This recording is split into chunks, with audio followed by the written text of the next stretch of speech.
자, 오늘 오후 예배 시간에는 하나님의 일꾼은 이렇게 삽니다 라는 제목으로 고린도전서 4장의 말씀을 가지고서 함께 말씀을 나눕니다. 여러분, 하나님의 백성들은, 사람은 쓰임받게 되어 있습니다. 그런데 누구한테 쓰임받느냐가 중요한 거죠.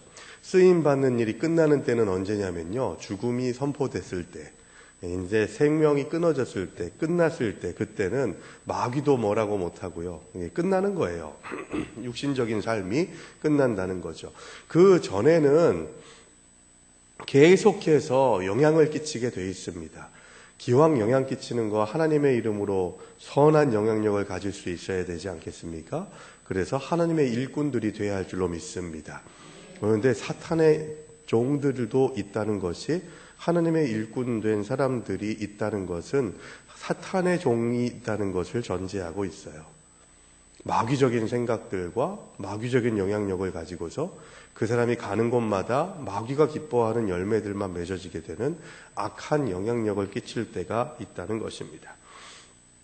그런 점에서 저는 오늘 성경의 말씀을 통해서 우리 에스더 여신도의 주간 예배로 드리고 있는데, 지금 에스더 회원 여러분들이 손주도 있으시고요, 이제 좀 연수도 좀 되셔서 어른 대접을 받으셔야 되는 연세신데, 그럼에도 불구하고 교회에 여러 가지 행사나 일들을 감당할 때 기쁨으로 헌신하시는 일들을 우리 에스더 회원 여러분들이 참 최선을 다해서 감당을 해주시거든요. 그래서 그런 점에서 일꾼으로서의 사명을 감당할 때 우리가 어떤 생각을 가지고 있어야 될까 하는 것을 점검할 수 있는 귀한 계기가 될 수 있게 되기를 바랍니다. 자, 먼저 1절에서 5절에서 말씀하고 있는 것이 있는데요, 그게 뭐냐 하면 하나님의 일꾼은 어떻게 해야 되냐, 매사에 신실해야 된다고 말씀하고 있습니다. 모든 일에 신실하래요. 이게 가능합니까? 안 가능합니까? 가능할까요? 안 가능할까요? 여러분, 성경에 나오는 모든 일, 언제든지 다, 모두 다, 이런 식의 표현을 하는 것은요, 제가 얼마 전에 설교할 때도 말씀드렸지만 사람의 영역이 아니에요. 어떻게 사람이 한결같을 수가 있겠어요?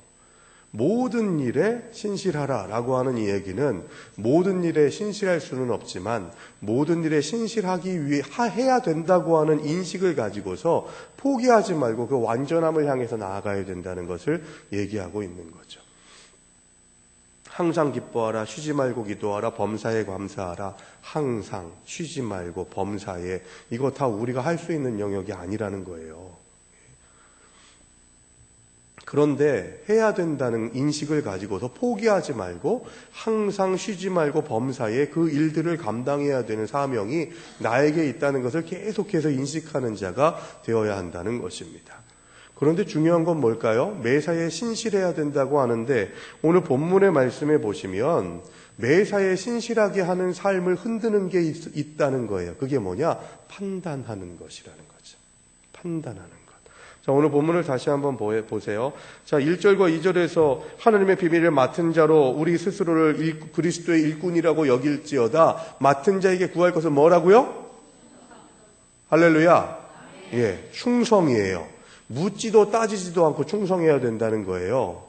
교회는요, 위기 때가 언제인지 아십니까? 일꾼이 없을 때가 위기예요. 일꾼이 없을 때.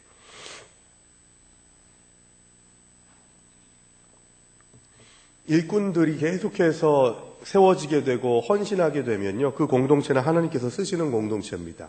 그런데 일꾼이 점점 적어지잖아요. 그러면 하나님의 임재가 좀 흐려지게 된다고 해도 전혀 문제가 되지 않아요. 그래서 일꾼 된 자들이 돼야 되는 거죠. 일꾼이 많아지는 공동체는 어떤 공동체입니까? 그 하는 사역을, 어떤 일들, 크고 작은 일들을 감당하게 될 때 그 일을 판단하고 정죄하는 자들이 많은 공동체는요, 일꾼이 적어져요. 일하면서 승질나요. 내가 왜 이래, 왜 이렇게까지 해야 돼? 하는 그런 생각들을 갖게 돼요. 마귀가 주는 생각들이죠. 그런데 그 일들을 계속 부추기게 되는 이유가 뭐냐 하면 판단하는 데 있다는 거예요. 이거 이렇게 하면 더 좋은데, 잘할 수 있는데 라고 그렇게 생각하는 마음가짐들을 접어놓으셔야 돼요. 자, 교회에서 어떤 일을 합니다. 그 일을 감당하게 될 때 내가 볼 때는 이렇게 하는 게 더 좋을 텐데 하는 그런 생각들을 가져요.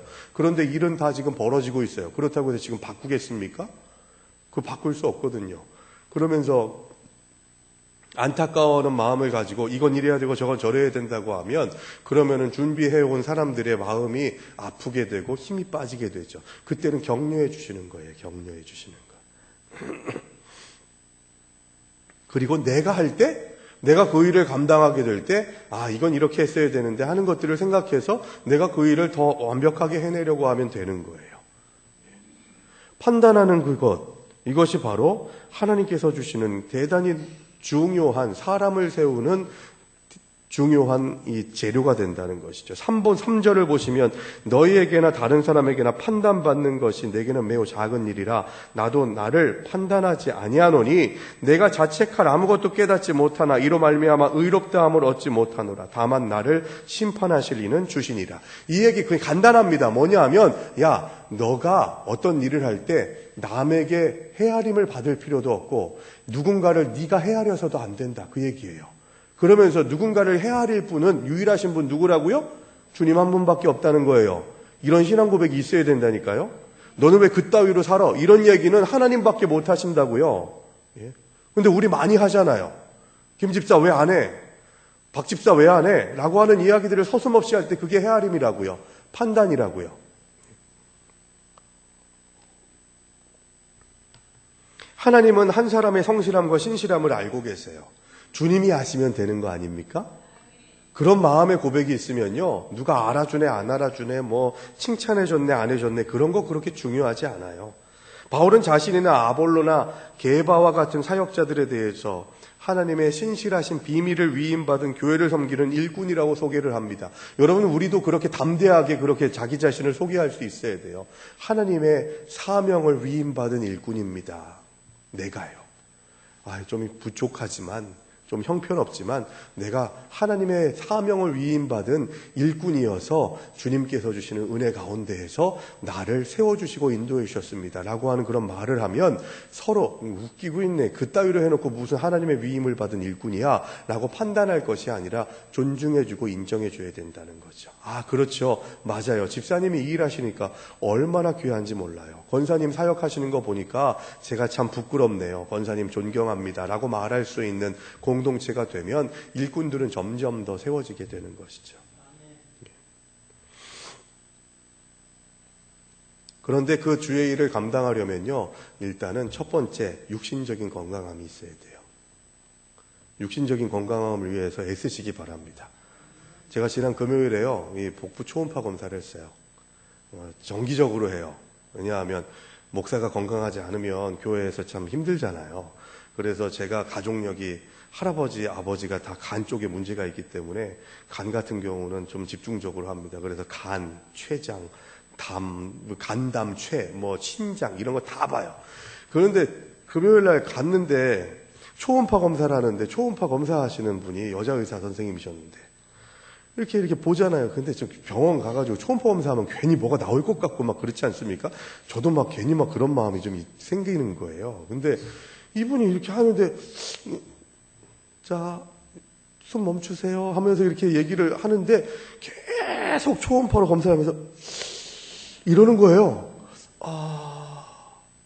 다시 볼게요. 숨 참으세요 하면서 이렇게 딱 또 보면서 보는데 또 이렇게 슬쩍슬쩍 하지 않고 아플 정도로 꼭 눌러가지고 막 이렇게 쑤셔서 보는 것처럼 있죠. 뭐가 있는 것처럼. 그렇게 한 15분 정도를 보는데 왜 이렇게 뭐가 나왔구나 하는 그런 생각이 드는 거 있죠. 계속 15분 동안 이런 식으로 계속해서 이렇게 막 추임새를 넣는 거예요. 그래서 의사 선생님한테 마음의 준비를 하고 뭐를 좀 혹이나 있나 이렇게 생각을 했는데 가가지고 의사 선생님한테 들어보니까 괜찮습니다. 아무것도 없습니다. 좋습니다. 그렇게 얘기를 하는데 그래서 제가 가서 따져 묻고 싶었어요. 왜 이거 보는데 이랬냐고. 괜히 기분 이상하게. 그렇게 하면 좀 뭐가 있는 것처럼 느껴지잖아요. 뭐가 발견됐나 보다. 그런 생각이 들더라고요. 내가 하는 말 한마디에 사람들이 이렇게 흔들릴 수가 있겠구나 하는 그런 생각이 들더라고요. 추임새 하나만으로도 내가 뭐가 좀 잘못됐나 하는 그런 생각이 들 정도니, 제가 이 말씀을 드리냐면요, 건강검진 계속 좀 하시라고요. 제가 지난주에 너무 아픈 소식을 들었어요. 우리 노회 안에 계신 목사님이신데 53세 되신 목사님입니다. 제가 참 건강하게 목회하시는 존경하는 목사님이신데 53세면 참 젊으신 분이잖아요. 목회자들이 목회를 할 때 제일 꽃다운 시간들을 언제로 보냐면요. 40대 후반부터 50대 중반까지를 제일 황금기 같은 시간이라고 이야기를 합니다. 근데 이 목사님이 지하철을 타고 가시는데 좀 덜컹덜컹 할 때가 있는데 갑자기 핑핑 도는 일들이 좀 여러 번 있었나 봐요. 그래서 머리 검사를 해봐야겠다 해서 안산에서 목회하시는 목사님이신데요.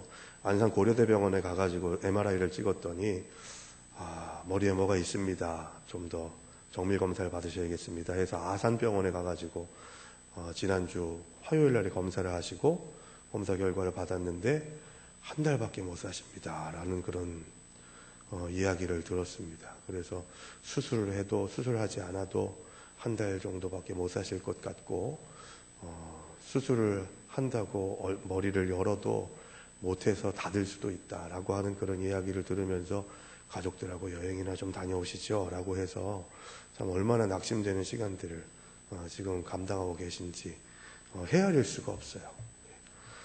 그냥 슬쩍 어지러운 것 정도였었는데 이게 뭐 한 달 시한부 인생 판정을 받으니 이거 뭐 세상 살아가는 삶 속에서 우리가 어떻게 될지 언제 알 수가 있겠냐고요.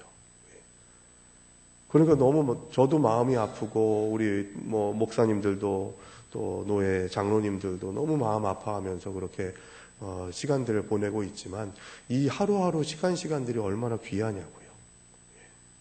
그리고 살아있음 자체가 얼마나 감사한 일이냐고요. 옆에 있는 분하고 같이 인사하겠습니다. 살아있어줘서 감사합니다. 대충 말고요, 여러분, 진짜. 예? 살아있음이 얼마나 감사한지 몰라요. 예. 자.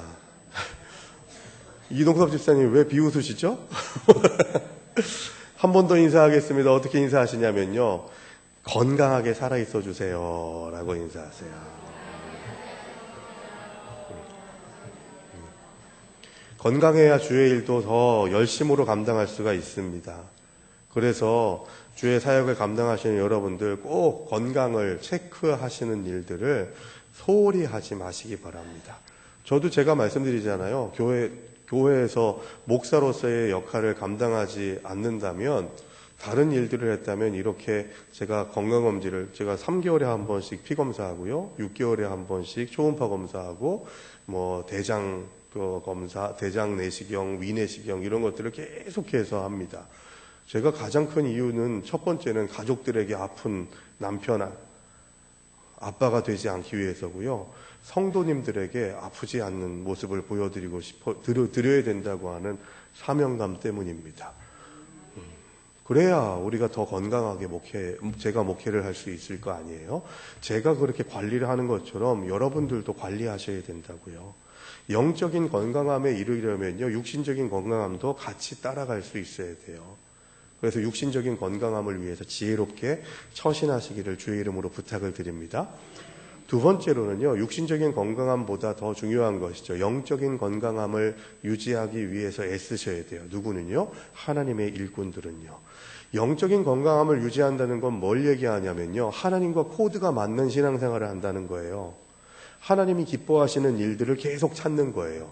그리고 하나님이 기뻐하시는 일을 찾음과 동시에 기본적으로 뭘 찾아야 되냐? 하나님의 뜻을 찾아야 되는 거예요. 하나님의 뜻이 어떤 것인지를 알아야 하나님의 뜻대로 살지요. 그죠? 그래서 하나님의 뜻이 어디에 있다고요?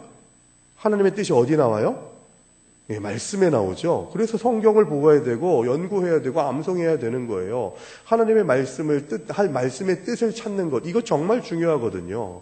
이 영적 생활에 있어서 이 두 가지, 하나님의 뜻을 찾고 하나님이 기뻐하시는 일들을 하겠다고 결단하고 다짐하는 것, 하나님이 원하시는 것이 어떤 것인지, 나를 향한 계획하심이 어떤 것인지를 보는 것, 그걸 사명이라고 하지 않습니까? 내가 하는 일들이 하나님이 기뻐하시는 일들이 되어서 그것이 사명이 되게 될 때, 그때 하나님께서 우리를 착하고 충성된 종이라고 인정해 주신다는 거예요. 이 육신적인 건강함과 영적인 건강함을 위해서 몸부림치셔야 돼요, 여러분. 영적인 건강함을 체크하는 체크리스트가 뭐냐 하면 예배예요, 여러분. 예배를 내가 온전한 예배자가 되고 있느냐, 예배자가 되지 못하고 있느냐, 이거 보셔야 된다는 거예요. 예배의 자리 나올 때부터 내 마음가짐이 어떤 마음가짐인지 그거 보셔야 된다니까요. 서로가 온전한 예배자가 되기를 소망하셔야 돼요. 나는 하나님을 예배하는 예배자입니다. 우리 찬양했잖아요. 그 찬양이 바로 우리의 고백이 돼야 되고 그것이 우리의 영적 생활을 점검하는 리트머스 시험지가 돼야 된다는 거예요. 계속해서 오늘의 예배는 내가 좋았나? 이런 거 말고요. 오늘의 예배를 통해서 하나님을 만났을까? 하나님께 영광 돌렸을까? 하나님이 기뻐하셨을까? 라고 하는 것을 예배를 드릴 때마다 감당해야 되는 거예요.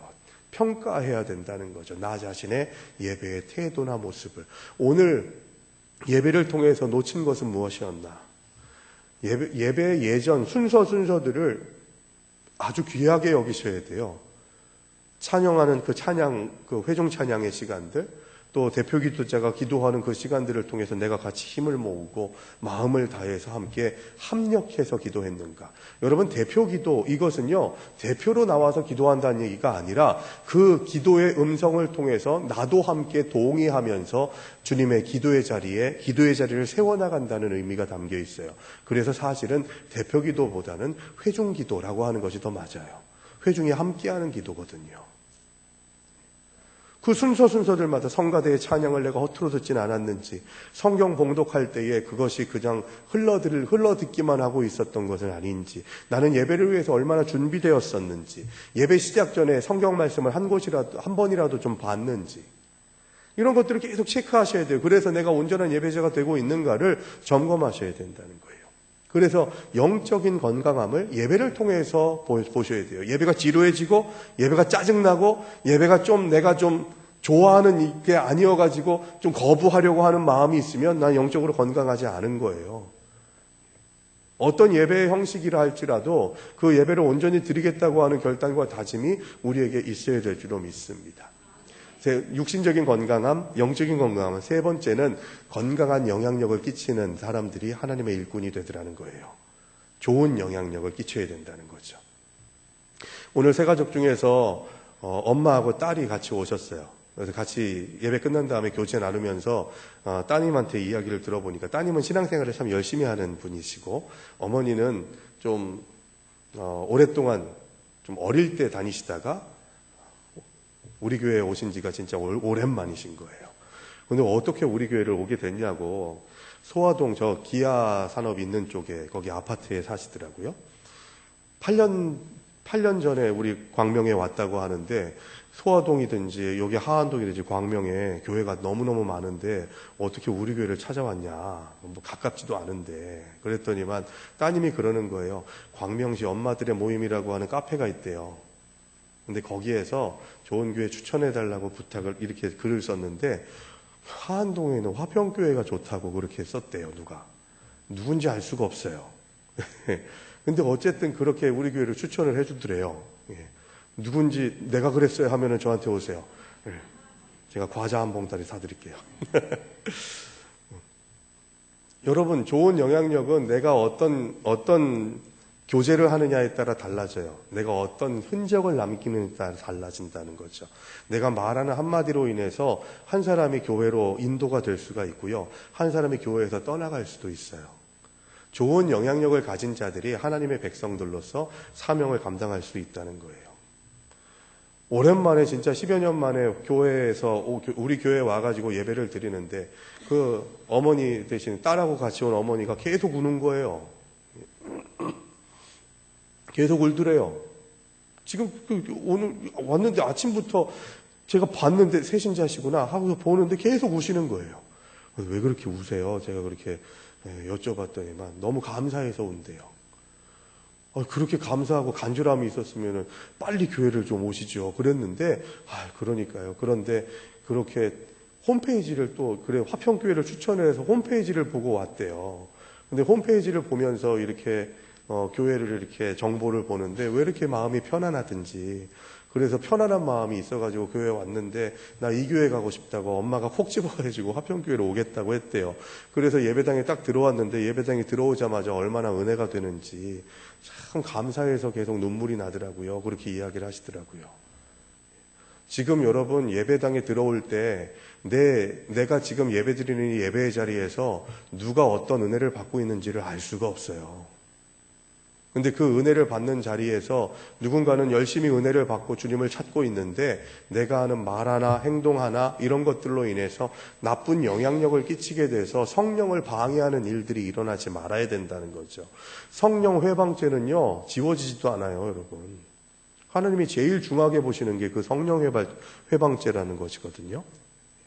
좋은 영향력을 가지는 하나님의 일꾼들이 많아지게 될 때 하나님께서 더 크게 기뻐하시고 하나님께서 더 크게 영광 받으실 줄로 믿습니다. 나는 좋은 일꾼입니까? 나쁜 일꾼입니까? 하나님의 일꾼입니까? 마귀의 하수인입니까? 이거 우리 점검해 볼 수 있어야 돼요. 그러면서 사람들이 보지 않더라도 내가 신실하게 무슨 일이든지 매사에 하나님 앞에 서는 것처럼 그 모든 일들을 감당하겠다고 결단하고 다짐하는 신실함이 있으면 하나님께서 우리를 사용하신다는 것이죠. 그리고 6절에서 8절까지의 말씀에서 뭘 얘기하냐 하면 바로 기록된 말씀에서 벗어나지 말라고 말씀합니다. 말씀 안에 살아라 라고 하는 이야기를 하고 있는 것이죠. 말씀이 우리의 삶의 기준이 되어야 할 줄로 믿습니다. 말씀 안에서 우리가 깨닫는 것이 있으면 묻지도 따지지도 않고 순종하면 되는 거예요. 순종의 길로 나아갈 때 하나님께서 힘주시고 능력 주실 줄로 믿습니다. 여러분, 우리 공동체가 흔들리면 새신자들이 이 교회에 오지도 않아요. 그리고 흔들리면 이 교회에 오더라도 정착하지를 못해요. 그런데 계속해서 우리가 신실한 일꾼으로서의 사명을 감당하면서 서로를 존중하고 격려하고 판단하고 정죄하는 것이 아니라 사랑하고 격려하면 하나님께서 이 빈자리는 하나님의 은혜 가운데 채워주실 줄로 믿습니다. 그 은혜가 우리들에게 사모하는 은혜가 돼야 되는 것이지 판단하고 정죄하고 평가하고 하는 일들 가지고는 우리가 선한 열매들을 맺어낼 수가 없게 된다는 것이죠. 오늘 8절까지 읽었습니다만 10절부터 12절까지의 말씀 그 뒷부분은 뭘 얘기하냐면요, 끝까지 충성하라 그 얘기하고 있는 거예요. 어떤 상황과 환경에서도 끝까지 충성하라 라고 하는 말씀을 주고 계신다는 거예요. 그래서 저도 말씀을 마무리 지으면서 하나님의 일꾼으로서 살아가려면 내가 끝까지 충성하는 자가 되기를 원합니다 하는 고백을 가지고서 하나님 앞에, 또한 교회 앞에, 성도들 앞에, 또 믿지 않는 자들 앞에 나아갈 수 있는 믿음의 사람들이 되어야 할 줄로 믿습니다. 우리 하나님의 자녀들, 하나님의 일꾼들로 사용되기를, 특별히 오늘 오후 예배, 주간 예배를 감당하는 에스더 여신도회가 진정으로 하나님이 기뻐하시는 일꾼으로서의, 여종으로서의 사명을 열심으로 감당하기 위해서 육신적으로 건강하고 영적으로 건강하고, 그래서 좋은 영향력을 가지고서 하나님 앞에 나아가는, 그래서 사람들에게 판단받지 않고 하나님이 착하고 충성된 종이라고 인정을 받는 믿음의 자녀들로서의 사명을 다하시는 저 여러분들 되시기를 주의 이름으로 축원합니다.